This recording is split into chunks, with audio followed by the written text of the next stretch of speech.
আগামী জাতীয় সংসদ নির্বাচনে অংশ নেবেন না বলে জানিয়েছেন অন্তর্বর্তী সরকারের প্রধান উপদেষ্টা ডক্টর মোহাম্মদ ইউনূস। সম্প্রতি জাপান ভিত্তিক সংবাদ মাধ্যম নিক্কে এশিয়াকে দেওয়া এক সাক্ষাৎকারে তিনি এই কথা বলেন। তিনি বলেছেন, আমি রাজনীতিবিদ নই, আমি সবসময় রাজনীতি থেকে দূরে থেকেছি। রাষ্ট্রের যে সকল ব্যক্তিরা নীতিকে সমুন্নত রাখেন, নিয়মকানুন অনুসরণ করেন এবং নিজেকে দুর্নীতিমুক্ত রাখেন, তাদেরই নির্বাচনে দাঁড়ানো উচিত।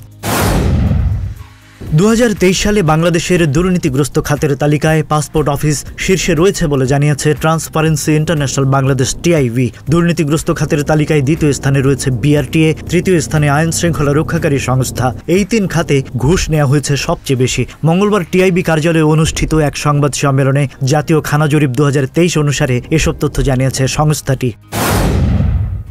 ভারতের আগরতলায় বাংলাদেশের সহকারী হাইকমিশনে হামলা, ভাঙচুর ও জাতীয় পতাকায় আগুন দেওয়ার ঘটনায় 3 পুলিশ কর্মকর্তাকে বরখাস্ত করা হয়েছে। একই সঙ্গে হামলায় জড়িত সন্দেহে 7 জনকে গ্রেপ্তার করা হয়েছে। বরখাস্ত হওয়া 3 জন পুলিশের উপপরিদর্শক। এছাড়া একজন ডেপুটি এসপিকে দায়িত্ব থেকে সরিয়ে পুলিশ সদর দপ্তরে পাঠানো হয়েছে। ভারতীয় সংবাদ মাধ্যম এনডিটিভির প্রতিবেদনে এসব তথ্য জানানো হয়েছে।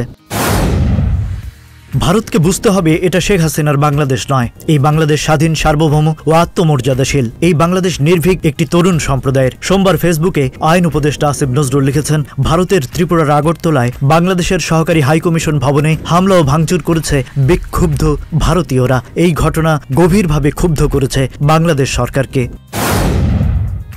বাংলাদেশ সনাতন জাগরণ মঞ্চের মুখপাত্র ও চট্টগ্রামের পুণ্ডরিক ধামের অধ্যক্ষ চিন্ময় কৃষ্ণদাস ব্রহ্মচারীর জামিন শুনানির নতুন তারিখ আগামী 2 জানুয়ারি নির্ধারণ করেছেন আদালত। আজ মঙ্গলবার চট্টগ্রাম মহানগর দায়রা জজ সাইফুল ইসলামের আদালতে চিন্ময় দাসের শুনানির দিন ধার্য ছিল। তবে এদিন তার পক্ষে কোনো আইনজীবী দাঁড়াননি। পাশাপাশি রাষ্ট্রপক্ষ মামলাটি শুনানি না করে সময়ের আবেদন করেন।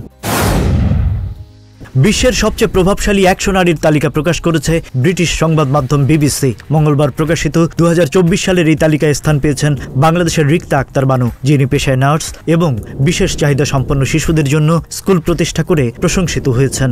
বিজ্ঞান, স্বাস্থ্য ও প্রযুক্তি বিভাগে স্থান পেয়েছেন বাংলাদেশের রিক্তা আক্তার বানু। অন্তর্জালী ইউটিউব ইন্ডিয়ার একটি ভিডিও ভাইরাল হয়েছে, যেখানে বলিউডের প্রখ্যাত অভিনেত্রী নীনা গুপ্তাকে পেতনি রূপে হাজির হতে দেখা গেছে।